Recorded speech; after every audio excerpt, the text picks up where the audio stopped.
an unexpected birth, and the initial battle for survival. The morning mist still lingered on the ancient pines of Pinewood Wildlife Sanctuary when a murmur of awe shattered the tranquil quiet. In the modest veterinary chamber, Dr. Elaine Foster cradled in her hand the astonishing sixth bobcat cub of Sierra. So small it nestled perfectly in her palm, weighing a mere 62 grams with skin so faint it was nearly see-through. It had been 61 days since Sierra, a female bobcat saved from an illicit hunting outpost in Montana, began her labor. The first 5 cubs had emerged robust, but the sixth was something unparalleled in contemporary veterinary science. Tinier than a sparrow's egg, less than a third of the usual weight for a newborn bobcat. Every metric suggested this creature could not endure. Dr. Elaine, 47, with 2 decades of expertise, gazed at the delicate being in her hand. In what felt like an endless moment, she noticed it. A faint stir, a fragile breath, and a tenacious spark glowing within this minute life. Sierra's eyes conveyed a silent plea. She had struggled to bring all her offspring into this world, and now it was humanity's turn to carry on that struggle. In the soft glow of a spring morning, a quiet fight for life commenced. A fight that would capture the hearts of millions and redefine the essence of resilience and hope. The first 48 hours unfolded in heightened tension. The modest veterinary chamber at Pinewood Sanctuary transformed into an intensive care unit in under an hour. Professor Arthur Matthews, 68, a foremost expert in wildlife physiology, stood speechless as he observed the creature in the incubator. His blue eyes behind wire-rimmed glasses widened with unmasked wonder. The lowest recorded birth weight for a bobcat had been 124 grams, and that individual hadn't lasted beyond 36 hours. The tiny bobcat, now called Hope, rested amid a web of electrodes and intricate tubes. Ryan Martinez, 29, with remarkably steady hands, rigged a system to administer micronutrient solution through the tiniest gastric tube, available, a device originally crafted for newborn rodents, never before used for a bobcat. The team operated in shifts, none straying from the room for more than 15 minutes. Sierra, Hope's mother, returned to her 5 healthy cubs but repeatedly paced to the veterinary room's door, emitting anxious calls. Jessica Wu, the 35-year-old animal behaviorist observing Sierra, recorded this in her research log with a simple note: a mother always senses. On the second night, the greatest challenge arose. The monitoring screen suddenly blared a sharp alarm. Hope had ceased breathing. The room plunged into a chilling silence, broken only by the steady beep signaling peril. Elaine acted instantly. With hands steady to an uncanny degree, she performed emergency resuscitation using a microsyringe with a specialized cardiac stimulant. The needle, fine as a thread, pierced Hope's chest. 40 seconds stretched like an eternity. Then, a beep followed by another.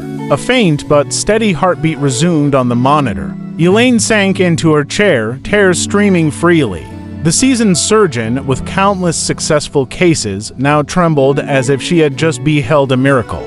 By the dawn of the 3rd day, Hope was still alive, not just alive, but responding to stimuli, turning her head toward sounds, quivering when touched, and attempting to nurse tiny drops of specialized milk from the microsyringe. News spread rapidly through the wildlife conservation community. Experts from across the nation converged on Pinewood, bringing advanced equipment and invaluable expertise. On Elaine's desk, a thick folder labeled "Not Viable" in red ink was struck through, replaced with a single word scrawled in blue: Hope. In her 2nd week, Hope had gained 15 grams, a minor gain for most animals, but a marvel for this fragile being. A 24/7 feeding schedule was established with a custom formula devised by Dr. Sarah Okafor, Cornell University's leading nutritionist for wild carnivores. Each drop of milk was precisely calibrated for protein ratios. Too much could strain her undeveloped kidneys, too little wouldn't support her growth. Every hour was meticulously logged in a journal thick with data, graphs, and medical notations. Sierra's behavior reshaped our understanding of wildlife. Separated from her smallest cub, the mother bobcat developed a remarkable habit. Whenever staff brought cloths bearing Hope's scent to Sierra's enclosure, she would gently lick them clean, then placed them among her 5 other cubs, as if weaving her absent child into the family. Jessica Wu, the behaviorist, spent hours documenting this anomaly, which defied known bobcat behavior, as they typically abandon weaker cubs to prioritize stronger ones. On day 16, Professor Matthews suggested a daring plan: a brief reunion between Hope and her mother and siblings under close supervision. Elaine wavered. Her veterinary instincts urged caution, but her researcher's intuition recognized biological bonds that technology couldn't replicate. The first reunion was orchestrated with surgical precision. Sierra was brought to a separate area with 2 of her gentlest cubs. Hope rested in a small, ventilated incubator near Sierra, yet shielded.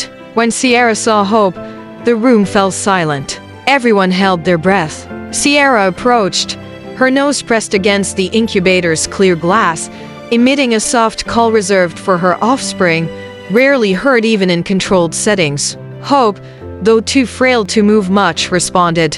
Her tiny head turned toward her mother's sound, and a faint, nearly inaudible cry echoed in the hushed space. No one spoke, unwilling to disrupt the sacred moment when 2 beings, one who had endured immense hardship, one just beginning her fight, connected through the timeless bond of mother and child. After 10 brief minutes, Hope returned to the intensive care area. But something had shifted.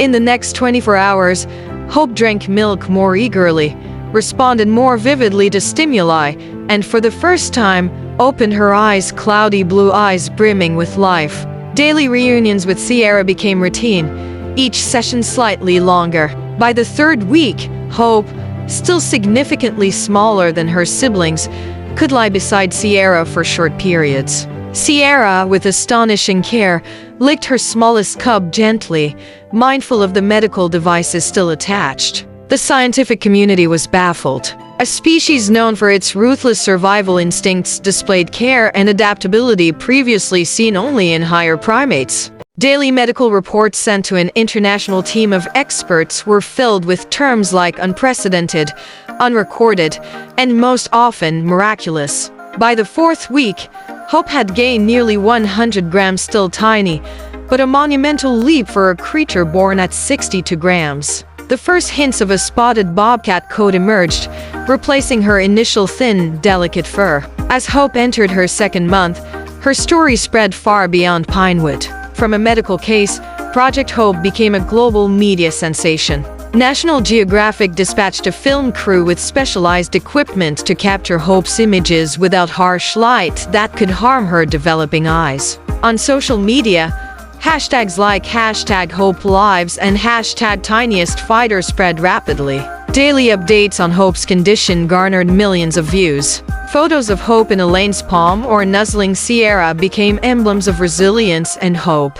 Pinewood, once a modest reserve with limited funds, received a surge of global donations. Pharmaceutical firms and medical equipment manufacturers donated cutting-edge products. A maker of incubators for premature human infants partnered with Professor Matthews' team to create a miniature version for wildlife, dubbed the Hope model. The team caring for Hope grew, with students, volunteers, and experts from around the world joining a multinational effort united by one goal: helping a tiny life thrive. In the break room, a bulletin board overflowed with children's cards, drawings of a tiny bobcat with messages like, "Keep fighting, Hope.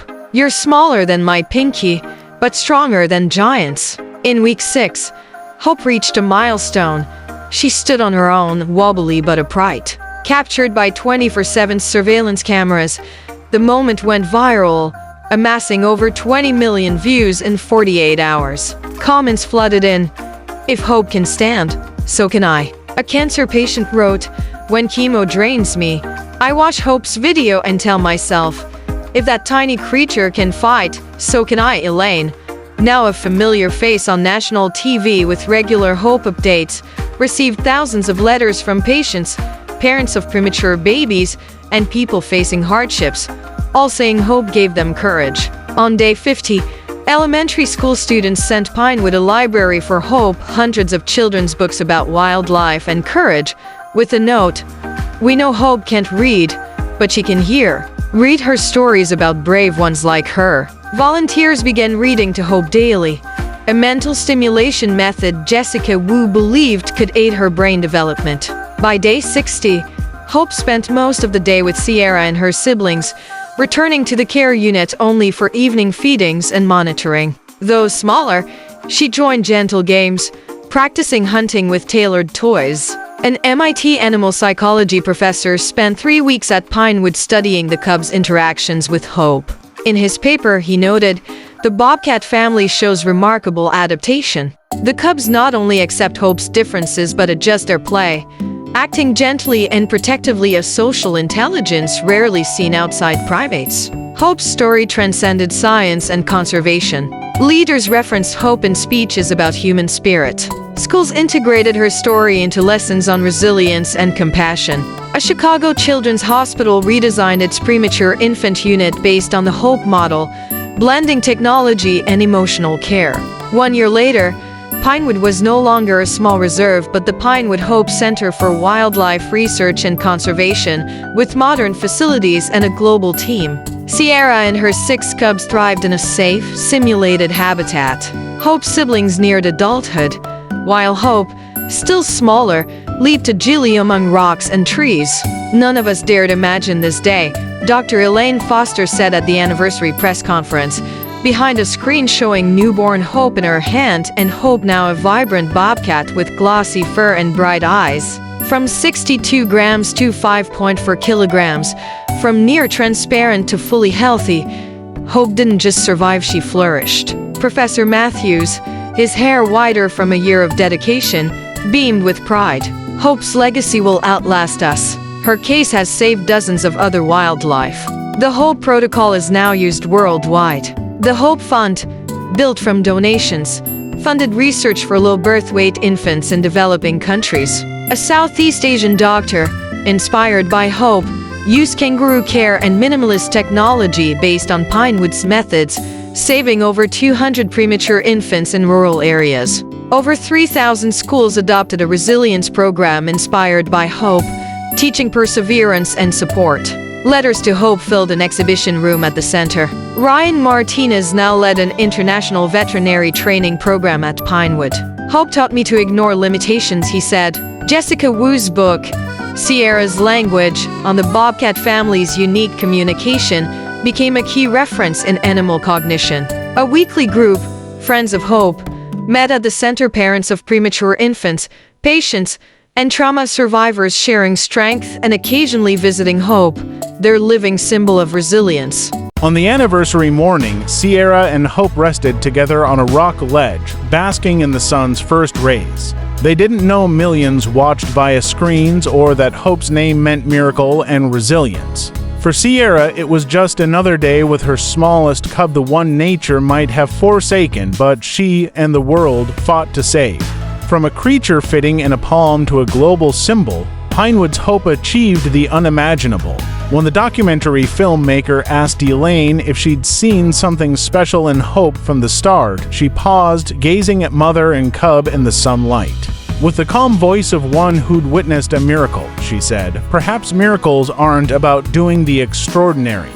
They happen when we refuse to surrender, when we keep loving, striving, hoping, despite all odds." Sierra didn't abandon Hope. We didn't abandon Hope.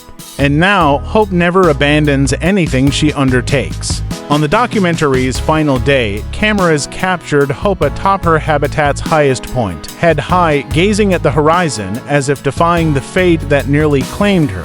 In that moment, she wasn't just a bobcat but the enduring spirit of hope, resilience, and triumph over impossible odds. That was Hope's true miracle.